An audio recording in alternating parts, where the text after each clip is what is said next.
चलो चलो निकलो यहाँ से, बहुत हो गया, अब हम तुम्हें बर्दाश्त नहीं कर सकते। हाँ हाँ, बहुत हो गया। एक तो कभी वक्त पर किराया नहीं दिया, ऊपर से तुम्हारा ये लड़का जग्गू हमारे ही घर में चोरी कर रहा है। चोर कहीं के। ओ हरियाली, चोर किसे कहती है तू? होती कौन है हमें घर से बाहर निकालने वाली? हम ही तेरा घटिया घोंसला छोड़कर जा रहे हैं। हम चोर ना बोलो तो क्या बोलूं? देखा मिट्ठू जी कैसे अपनी जुबान चलाती है। चल कब्बी, निकल जा यहाँ से। हरियाली तूती ने कब्बों के परिवार को उनके घर से बाहर निकाल दिया। कब्बे बारिश में भीगते हुए इधर उधर सहारा ढूंढने लगे। उन्होंने कुछ पंछियों से मदद भी मांगी, लेकिन किसी ने भी उसकी मदद की ही नहीं। अरे गौरी, तुम्हारे इस लाल की वजह से जंगल में हमारी कोई इज्जत नहीं रही। अब कोई भी पक्षी हमारी मदद करने के लिए तैयार भी नहीं है। क्या मेरा लाल और तुम बड़े दूध के धुले हो? तुम भी तो चोरियां करके इतने मोटे हो गए हो। अच्छा, मेरे इस पेट पे मत जाओ, तुम्हारे इन तानों से तो मैं पतला हुआ जा रहा हूँ। अरे अब मुझसे लड़ना बंद करो और कोई उपाय निकालो। तभी गोरी कवि को एक कटहल का पेड़ दिखाई दिया, जिस पर बहुत सारे कटहल लगे हुए थे। वो देखिए लल्लू जी, कटहल। अरे भुक्कड़, ये भी कोई वक्त है कटहल खाने का? अरे असली भुक्कड़ तो आप हो, आप हमेशा खाना ही खाना। अरे मैं सोच रही थी कि हम इस कटहल का घोंसला बना ले। अच्छा, आहा, ये अच्छा उपाय है गौरी, तुमने अच्छा आइडिया निकाला। हाँ हाँ, अब तो तारीफ करना बंद करो और कुछ अपने पंख जलाओ। चलो इस कटहल को खोखला करने में मेरी मदद करो। हाँ चलो। कौवा और कवि ने कटहल को अंदर से खोखला कर दिया और तीनों उसके अंदर चले गए। अरे वाह मम्मी, यह कटहल का घोंसला तो बड़ा अच्छा है। हाँ, बड़ा आरामदायक भी है। अब तो मैं दिन रात सोऊंगा। अब मुझे यहाँ से निकालने वाला कोई भी नहीं है और मुझसे कोई किराया भी नहीं मांगेगा अब। हाँ हाँ, लेकिन ज़्यादा दिन नहीं, तुम मुझे एक बढ़िया सा घोंसला बनाकर देना होगा, समझे कि नहीं? तभी कौवों को बाहर से स्वादिष्ट खाने की खुशबू आने लगी, जो कि नीचे वाली डाली से मीठी चिड़िया के घर से आ रही थी। अरे ये इतनी स्वादिष्ट खुशबू कहाँ से आ रही है? अरे पापा, लगता है खुशबू नीचे वाली डाली से आ रही है। मम्मी जाकर देखो ना, नीचे कौन रहता है। अच्छा, जरा देखूं तो। गोरी वहां से नीचे देखती है तो उसे मीठी चिड़िया का घोंसला दिखाई देता है। हाँ, या तो मीठी का घोंसला है, उसी के घर से आ रही है खुशबू। अच्छा, तो जाकर देखो ना गौरी, मीठी क्या पका रही है। थोड़ा सा चुरा कर हमारे लिए भी लाओ। अरे मरवाओगे क्या लल्लू जी? उसे घर से बाहर तो जाने दो, फिर चुराती हूँ मैं। हाँ चलो, सारा खाना तो बन गया और चिंकी के पाठशाले से आने का भी वक्त हो गया। वो आ जाए, फिर हम दोनों मिलकर खा लेंगे। ऐसा सोचकर मीठी अपने घोंसले से बाहर चली जाती है, जिसे कौवे देख लेते हैं। चलो, मीठी तो गई, अब हमारा रास्ता एकदम साफ है। हाँ चलो। कौवे मिट्टी के घर में चोरी करने निकल जाते हैं। जग्गू हमला। अरे पापा वो देखो कितने बढ़िया खिलौने। और ये देखो यह घोड़ा तो कितना बढ़िया है। मम्मी मुझे ये घोड़ा चाहिए।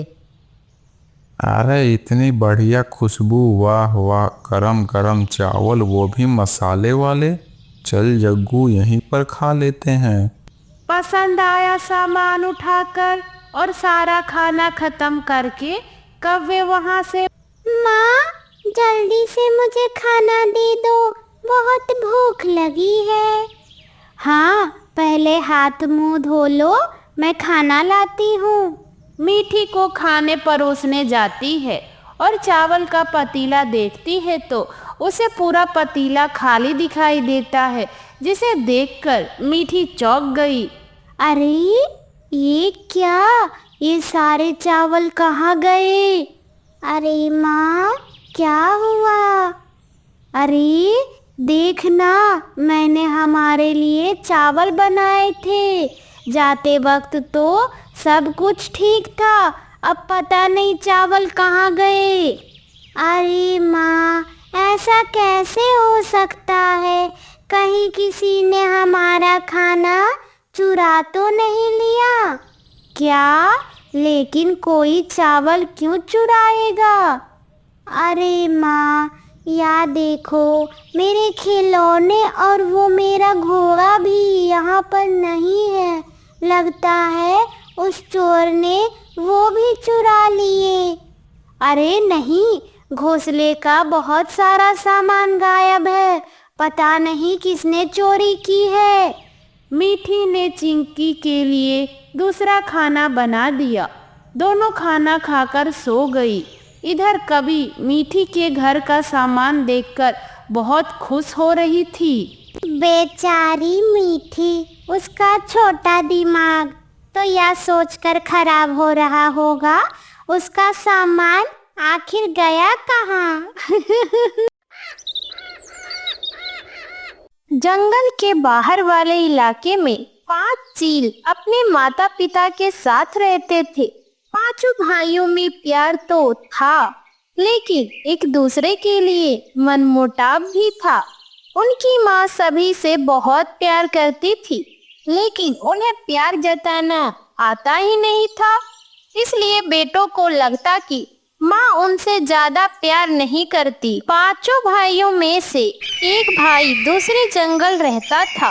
वो कभी कभार ही अपने घर आता। सारे भाई अभी बड़े हो गए थे, लेकिन सारी जिम्मेदारी और फैसले लेने का हक अभी भी माँ के ही पास था। माँ जल्दी से खाना दे दो, बहुत तेज भूख लगी है। हाँ, बड़ी तेज भूख लगी है और कोई शिकार लाने का भी मन नहीं है। अरे या तो कल का बासी खाना है, मैं अपने बच्चों को कैसे खिलाऊंगी। हाँ, रुको, पहले तुम्हारे पिताजी तो खा ले, बाद में वो तुम्हारे लिए भी शिकार ले आएंगे। तभी चीलू का छोटा भाई विदेशी जंगल से कुछ दिनों के लिए घर आ गया, जिसे देखकर माता पिता को बहुत खुशी हुई। अरे चीला बेटा, देख, मुझे तो अभी तेरी याद आ रही थी और तू बिना बताए अचानक मेरे सामने आ गया। हाँ माँ, मुझे 2 दिनों की छुट्टी मिली है, इसीलिए सोचा कि 2 दिन अपने घर ही हो आऊं। बड़ा अच्छा किया बेटा, चल खाना खाने बैठ जा, थक कर आया है, भूख भी लगी होगी। अरे मेरे बेटे को ऐसे बाकी खाना खिलाओगे क्या? जाइए, जाकर किसी अच्छे से लकड़बग्घे का मांस लेकर आइए। ठीक है, मैं अभी जाता हूँ। चीलों का पिता शिकार लेने चले गए। तभी उन्हें बाहर जाते वक्त गिद्ध देख लेता है। अरे वाह, लगता है मेरा शिकार आ गया। अब शिकार मिलना पक्का है, बस ऊपर वाला मेरी साथ दे। हाँ देखा, शीला के आते ही माँ हमें कैसे भूल गई, हम भी तो भूखे ही हैं। लेकिन इस बात की उन्हें कोई फिक्र नहीं है। ऐसे भी तो उन्हें कहाँ हमारी फिक्र है, हमेशा पिताजी ही तो हमारी ख्याल रखते हैं। हम खाए या ना खाए इस बात की उन्हें कोई फर्क नहीं पड़ता। हाँ, पिताजी भी कैसे शिकार के लिए चले गए, वरना रोज तो हमें ही भेजते हैं। पढ़ाई कर रहा है तो क्या हुआ, हम भी तो यहाँ रहकर माँ पिताजी की सेवा ही कर रहे हैं। हमारी तो कोई कीमत नहीं है। अभी भी सारे फैसले उन्हीं के हाथों में है। मना क्यों कर रही हो माँ? मैं फालतू में पैसे खर्च नहीं करूँगा। बस मुझे इस बार पैसे दे दो। नहीं चीला, तू समझने की कोशिश कर। यहाँ पर तुम्हारे भाइयों को भी पैसे की जरूरत होती है। अब कल की ही बात ले लो। कल चंदू को किसी काम से पैसे चाहिए थे, लेकिन उसने मुझसे मांगे नहीं, बल्कि बचाए हुए पैसे से वह काम कर लिया, खुद से।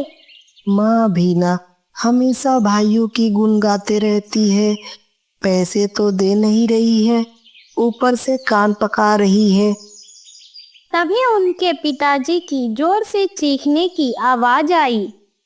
बच्चों! अरे, या तो इनकी आवाज है। सभी तुरंत आवाज की दिशा में चले गए। इधर चीलों का पिता गिद्ध ने बिछाए धातु से बने जाले में फंसाकर अपना दम तोड़ देते हैं। अरे मैंने सोचा था कि इसके बच्चे में से कोई आकर इस जाले में फंसेगा। अब इसी बुड्ढे को खाना पड़ेगा। उसी वक्त गिद्ध को चीलों के आने का भनक लग गई। अरे लगता है चील की तरफ आ रहे हैं। इसे चीखने नहीं देना चाहिए था। गिद्ध जितना हो सके उतना मांस खाकर वहां से भाग जाता है। तभी पांचों चील अपनी माँ के साथ वहां पर आ गया। उनके पति की हालत देखकर बूढ़ी माँ को बहुत बड़ा सदमा लगा। नहीं पिताजी, आप हमें छोड़कर नहीं जा सकते। नहीं पिताजी। किसने हमारे पिताजी के लिए जाना बिछाया? छीले, यह सब तेरी वजह से हुआ है। ना तू घर आता और ना ही पिताजी शिकार लेने जाते और ना यह सब होता। क्या लखा भाई, तुम मुझे क्यों दोषी ठहरा रहे हो? इसमें मेरी क्या गलती है? तुम लोग तो मुझसे पहले से ही जलते हो, अब मुझ पे इल्जाम भी लगाने लगे। क्या मतलब है तुम्हारा? मैं तुमसे जलता हूँ? दोनों भाई आपस में ही झगड़ा करने लगे। तभी उनकी माँ को अचानक से जोरों का चक्कर आने लगा और वो नीचे गिर गई। माँ क्या हुआ? माँ उठो माँ उठो, चलो। और मैंने उस हिरन को ऐसे पकड़ा कि वो भाग ही नहीं पाया। हा हा हा हा। तू भी ना लखा, तुम बड़े ही अच्छे शिकारी हो भाई। अपने बेटों की बातें सुनकर बूढ़ी माँ को बहुत तकलीफ हुई। उन्हें इस बात की हैरानी भी थी कि उनके बेटे इतनी जल्दी सब कुछ भूलकर अपनी जिंदगी में व्यस्त कैसे हो सकते हैं। अजी, आप मुझे छोड़कर क्यों गए? अब मैं आपके बिना कैसे जीऊंगी? नहीं, मुझे रोना नहीं चाहिए। यार नहीं तो क्या हुआ, मुझे मेरे बेटों के लिए ही जीना होगा। अब धीरे धीरे उनकी माँ सदमे से बाहर आने की कोशिश करने लगी, लेकिन उनके बेटों को उनकी कोई फिक्र ही नहीं थी। उनकी माँ शारीरिक और मानसिक दोनों तौर पर कमजोर हो गई थी, लेकिन फिर भी वो अपने बेटों के लिए जैसे तैसे खाना बनाती थी। फिर भी उनके बेटे उनमें से कोई ना कोई कमी निकालते। ऐसे ही दिन बीत रहे थे। दिन ब दिन चीलों की माँ और भी कमजोर होती जा रही थी। वो हर वक्त घोंसले में उदास पड़ी रहती। एक दिन उनकी तबीयत बहुत बिगड़ गई। उन्हें सर्दी बुखार आ गया, लेकिन फिर भी किसी भी बेटे ने उनका हाल तक नहीं पूछा। चंदू, जरा सुन तो। अरे बेटा, मुझे जरा वैद्य जी के पास ले चल। जरा खांसी और बुखार भी लग रहा है और मन भी अच्छा नहीं लग रहा है। अरे आप मुझसे ही क्यों कहती हैं? हर वक्त बस चंदू चंदू। तंग आ गया हूँ आपकी रोज की बीमारियों से। अरे ऐसा क्यों कह रहे हो बेटा? अब मुझसे सहा नहीं जा रहा, इसलिए तुझसे कहा। जब देखो तब आप परेशान और दुखी ही रहती हैं। आपकी वजह से घर में भी आने को मन नहीं करता। बेटों की बातें सुनकर माँ का पूरा हौसला ही टूट गया। वो आगे क्या बोलती, बस चुपचाप रहकर आंखों में आंसू बहाती रही। अगले दिन बूढ़ी माँ की तबीयत और बिगड़ गई, जिसे देखकर चील और भी तंग आ गया। सुनो भाइयों, आज मैं अपने विदेशी जंगल लौटने वाला हूँ। वैसे भी मेरी बहुत छुट्टियाँ हो गई हैं। क्या क्या मतलब है तुम्हारा? इतने दिनों से तो तुम माँ पिताजी के साथ भी नहीं थे, उन्हें हम ही संभाल रहे थे। अगर तुम्हें जाना है तो माँ को अपने साथ लेकर जाना होगा। हाँ, लखा भाई सही कह रहे हैं। जाना है तो माँ को अपने साथ लेकर जा छीले, वरना कोई जरूरत नहीं है विदेश वगैरह जाने की। क्या तुम लोगों का दिमाग तो ठिकाने पे है? मैं वहाँ पे अपने ही खर्चे जैसे तैसे उठाता हूँ। अगर माँ को वहाँ पे ले गया तो उनके खर्चे कहाँ से लाऊंगा? वो सब हमें नहीं पता, और कितने दिन माँ का बोझ हम उठाएंगे। वैसे भी वो यहाँ रहकर कोई काम तो नहीं कर रही, तू ले जा उन्हें। अगर इतना ही बोझ लग रहा है तो कहीं छोड़ क्यों नहीं आते माँ को? तुम्हारी भी परेशानी खत्म और मेरी भी परेशानी खत्म। यह बात सुनकर सभी चीलों के कान खड़े हो गए। अरे छीले, पते की बात की तूने। वैसे भी मुझे नहीं लगता कि वो और दिन भी जी पाएंगे। हाँ, लगता है माँ को पिताजी के पास जाकर ही शांति मिलेगी। हाँ चलो, हम इस काम को अभी अंजाम दे देते हैं। लेकिन हम उनसे कहेंगे क्या? उसमें क्या है, कह देंगे कि वैद्य जी के पास ले जा रहे हैं, तो उन्हें शक भी नहीं होगा। हाँ, यह अच्छा आइडिया है। चलो, माँ